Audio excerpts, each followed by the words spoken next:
Hello everyone, Assalamu alaikum. This is Ahad.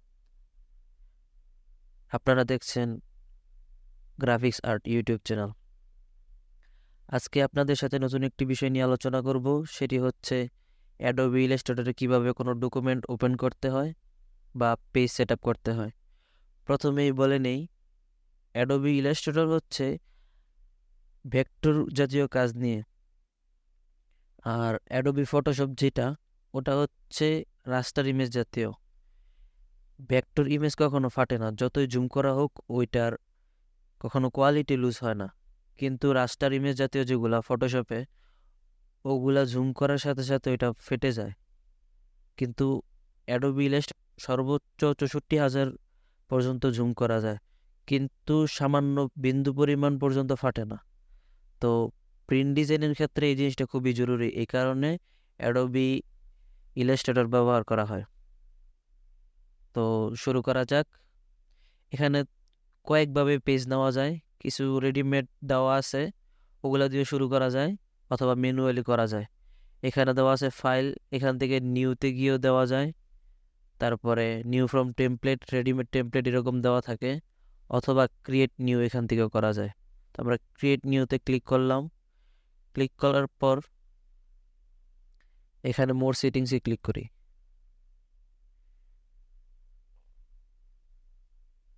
মোর সেটিংসে click করার পর এখানে কিছু অপশন আছে, এই অপশনগুলোকে আমাদের ফিল আপ করতে হবে, তাহলে আমরা মূলত একটি যেই ডকুমেন্ট বা পেজ আমরা নিতে পারবো। তো প্রথমে দেওয়া আছে নেম, এখানে নেম আপনাদের যে কোনো ইচ্ছা মতো নিয়ে নিতে পারেন। আমরা নিয়ে নিলাম প্রজেক্ট 1।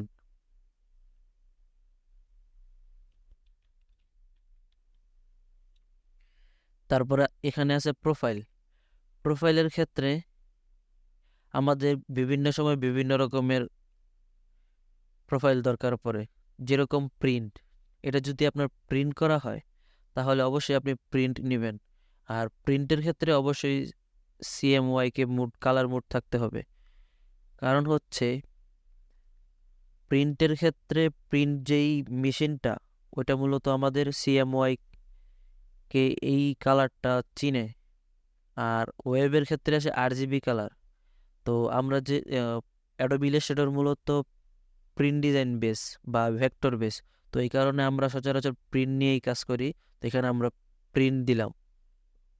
তারপর আসে নাম্বার অফ আর্টবোর্ড।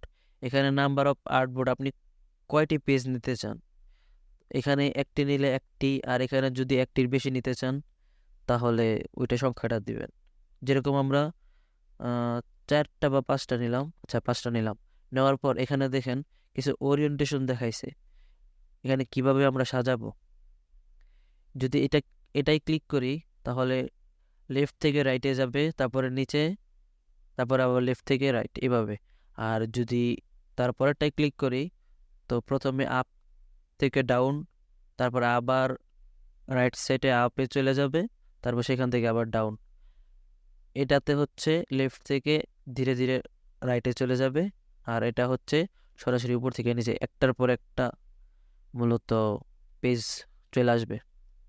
স্পেসিং, যদি এখানে একটি আর্টবোর্ড না হয় তাহলে এখানে এই সব কোনো অপশন দেখাবে না, কারণ হচ্ছে এখানে আর কোনো ওরিয়েন্টেশনের দরকার পড়ে না। কিন্তু যদি একটার বেশি না হয়, 2 বা 5 বা 10 যাই নেওয়া হোক, তখন স্পেসিংটা দেখায়। স্পেসিং হচ্ছে একটা পেজ থেকে অন্য আরেকটি পেজের দূরত্ব। তো সচরাচর যখন আমরা বইয়ের ডিজাইন করি তখন ওইখানে আমরা স্বাভাবিকভাবেই কোনো স্পেস স্পেস দেওয়া পড়ে না। এখানে জিও দিলাম, আপনারা চাইলে দিতে পারেন আপনাদের ইচ্ছা মতো। অ্যান্ড পেজটা কীরকম নিতে হবে। তারপর আসে পেজের সাইজ। পেজের সাইজ হচ্ছে এখানে আমরা কীরকম পেজ নেব, A4 সাইজ, লেটার সাইজ, তারপরে লিগ্যাল, B4, B5, A3 ইত্যাদি। তো এখান থেকে আমরা স্বাভাবিকভাবে লেটার আর A4 কাজটা বেশি পড়ে। আর সাইজগুলো মনে রাখবেন, সেটা হচ্ছে A4 সাইজ হচ্ছে উইথ হচ্ছে 8.27 ইঞ্চ এবং হাইট হচ্ছে 11.69 ইঞ্চ। আর লেটার সাইজ হচ্ছে 8.5/11। তো আমরা A4 পেজ নিচ্ছি। A4 পেজ নেওয়ার পরে এখানে আরেকটা জিনিস বলছে, সেটা হচ্ছে এখানে লম্বালম্বিভাবে নেব নাকি ল্যান্ডস্কেপ নেব। আমরা শুরুতে যেহেতু কাজ শিখতেছি, প্রথমেই লম্বালম্বিভাবে নেই, ল্যান্ডস্কেপ আমরা পরেই শিখি। একই জিনিস, যেটা লম্বায় ওটা এইভাবে দিলে সেটা ল্যান্ডস্কেপ হয়ে যাবে। আচ্ছা, তারপর আসে ব্লিড। ব্লিড জিনিসটা হচ্ছে আমরা যখন প্রিন্ট করি, দেখা যায় একসাথে অনেকগুলো প্রিন্ট করি। অনেকগুলো প্রিন্ট করার পর কিছু কিছু ফাঁকা জায়গা থাকে, সাদা জায়গা থাকে, এখানে আমরা ওই প্রিন্ট যেগুলো করছি ওগুলো আলাদা আলাদা করি।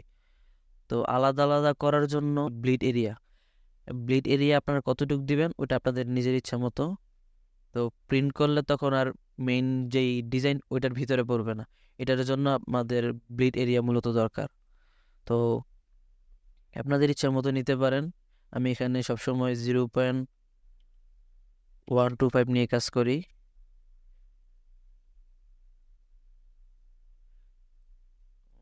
0.125। আপনারা চাইলে উপরে নিচে কম বেশি করে নিতে পারেন। আমি চারিদিকে 0.125 ইঞ্চ দিয়ে নিই। এটা হচ্ছে bleed area, top bottom left right. তারপর আছে অ্যাডভান্স অপশন। অনেকের অ্যাডভান্স অপশনটা এইভাবে দেওয়া থাকে, তো এখানে ক্লিক করলে বাকি অপশনগুলো শো করে। এখানে আছে কালার মোড অ্যাডভান্স অপশনে। আগেই বলে নিছি, যদি আপনারা প্রিন্ট ডিজাইনের জন্য কাজ করেন তাহলে সেটা সিএমওয়াই কে কালার দিবেন, কারণ প্রিন্টাররা আপনার সিএমওয়াই কে কালারটা বুঝে ভালো। আর যদি সেটা ওয়েবে আপলোড থাকে, মানে কোনো ডিসপ্লে করা থাকে, তো সেটার জন্য আরজিবি কালার। তারপরে সিএমওয়াই কে কালার নিলাম। তারপরে রাস্টার ইফেক্ট। রাস্টার ইফেক্ট হচ্ছে মাঝে মধ্যে এই প্রিন্ট ডিজাইনের ক্ষেত্রেই কোনো রাস্টার ব্যবহার করা লাগতে পারে, কোনো জেপিজি বা কিছু ব্যবহার করা লাগতে পারে। তো ওইটার জন্য আমরা কত পিপিআই নেব সেটা হচ্ছে, এখানে স্ক্রিন আছে, মিডিয়াম আছে, হাই আছে। আমরা সবসময় হাই ব্যবহার করব। আর প্রিভিউ মোড ডিফল্ট। এখানে ক্রিয়েট ডকুমেন্টে ক্লিক করলে আমাদের একটা পেজ চলে আসবে। এই হচ্ছে আমাদের পেজ। আমরা ওরিয়েন্টেশন যেভাবে দিছিলাম ওইভাবে চলে আসছে, কোনো স্পেস দেই নাই, এই কারণে কোনো স্পেস নাই, একটার পর একটা পেজ। যদি আপনারা এইভাবে নিতে চান,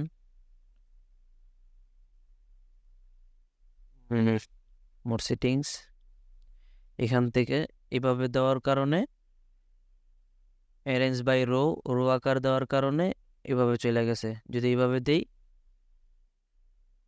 তাহলে এরকম আসবে। এখানে আবার কলাম দেওয়া, কলামের একটা অপশন আছে। কলামটা হচ্ছে পাশাপাশি কয়টা কলাম হবে। যদি 3টা দিই তাহলে 3টা হবে, আমরা 2টা দিই, কারণ একটা বইয়ে 2টা কলাম থাকে। এই যে 2টা, এই একটা পেজ, এই আর একটা পেজ, এরকম কইরা উপরে নিচে। তো আজকের মতো এই পর্যন্তই।